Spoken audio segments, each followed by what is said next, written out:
నమో భగవతే వాసుదేవాయ. మాఘ మహాపురాణం 11వ అధ్యాయం. మార్కండేయుని వృత్తాంతం. వశిష్ఠుడులో వారు దిలీపునకు మృగశృంగుని వివాహం, మృకండు జననం, కాశీ విశ్వనాథుని దర్శనం, విశ్వనాథుని వరం వలన మార్కండేయుని బడయుట మొదలగు వృత్తాంతములు వివరించి, మహారాజా, ఇక మార్కండేయుని గురించి వివరింతును, శ్రద్ధగా ఆలకింపుము అని వశిష్ఠుల వారు ఈ విధంగా చెప్పదొడగినరి. మార్కండేయుని ఆయువు 16 సంవత్సరములు మాత్రమే. రోజులు గడుచుచున్న కొలది తల్లిదండ్రులకు దిగులు ఎక్కువగుచుండెను. 5 ఏళ్ళు నిండగానే కుమారునికి ఉపనయనాది వైదిక కర్మలన్నీ పూర్తి చేసిరి. 60 ఏడు దాటగానే మార్కండేయుని చదివించుట ప్రారంభించిరి. అతడు తన తండ్రి వలనే అచిర కాలంలోనే సకల శాస్త్రములు, వేదాంత, పురాణ, ఇతిహాసములు, స్మృతులు పఠించి గుణవంతుడని ప్రశంసలందెను. కుమారా, నీవు పసితనమందే సకల శాస్త్రములు అభ్యసించి నీ బుద్ధి కుశలతచే అందరి మన్నలను పొందుచున్నావు. అందులకు మేమెంతయో ఆనందించుచున్నాము. అయినను గురువుల ఎడ, పెద్దల ఎడ, బ్రాహ్మణుల ఎడ మరింత భక్తిభావంతో మెలగవలయును. వారి ఆశీస్సులు నీకు మంగళకరమగును. కానీ నీవిట్లు చేసినచో నీ ఆయుర్దాయము వృద్ధి అగును అని చెప్పిరి. అటుల 15 సంవత్సరములు గడిచిపోయినది.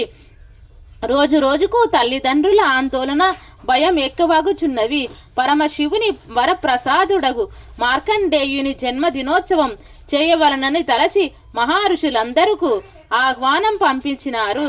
మునీశ్వరుడు, గురువర్యులు మొదలగు వారందరూ మృకండుని ఆశ్రమానికి వచ్చిరి. అందుకు మృకండు ఆనందముంది అతిథి సత్కారములు చేసెను.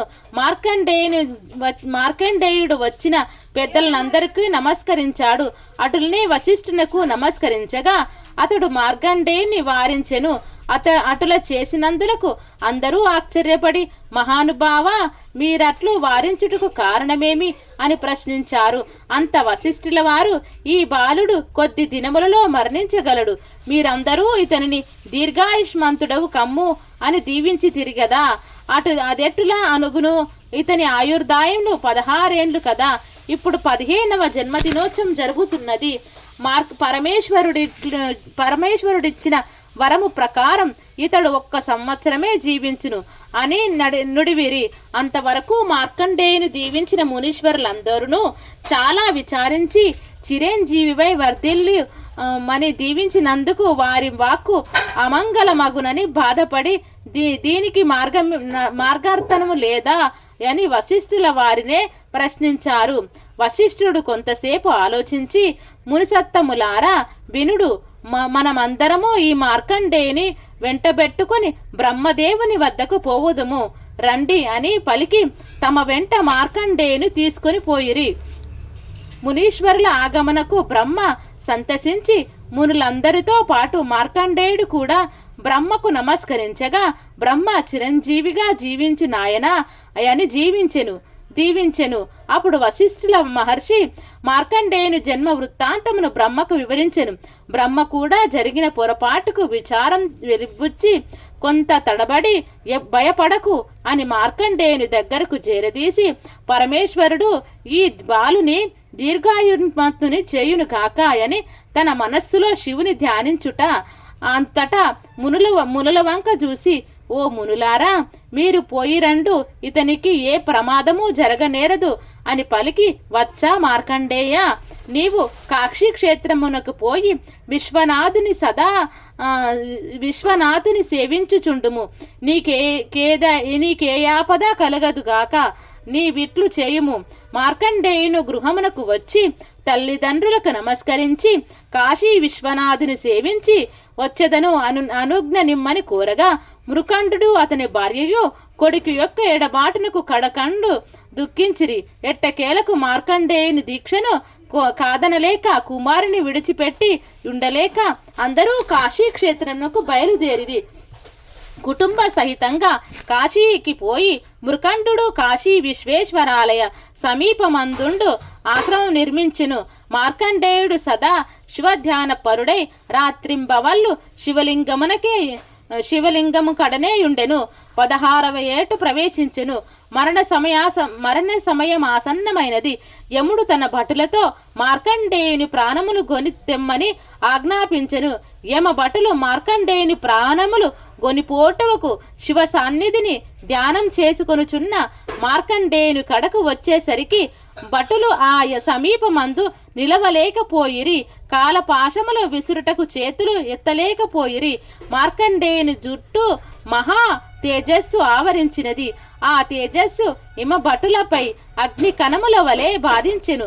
ఆ బాధ కోర్వలేక భటులు పోయి జరిగిన వృత్తాంతమును యమున కెరిగించగా యముడు ఆశ్చర్యపడి తానే స్వయంగా మార్కండేయునిపై కాలపాశం విసిరెను.